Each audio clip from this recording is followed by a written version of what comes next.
अस्सलाम वालेकुम जी नाज़रीन, ये इम्पोर्टेड खरल है, बिल्कुल न्यू पीस है। ये एक नंबर आप देख रहे हैं, छोटे साइज़ में है, यूज़ में नहीं है, बिल्कुल न्यू है।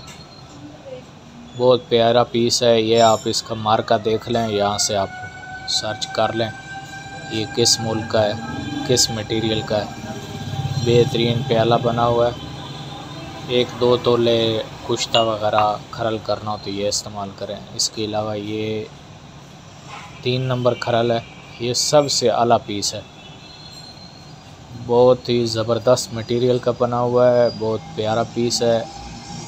ये आप देख लें, इसको सर्च करें ये किस कंपनी का है। ये इम्पोर्टेड पीस है, बहुत अच्छा पीस है, बड़ा गहरा है ये।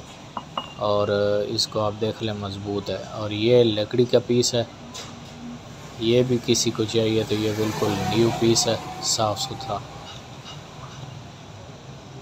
ये भी मंगवा सकते हैं। ये दोनों खरल जो हैं ये आपको मिल जाएंगे, कॉल करें, रब्ता करें।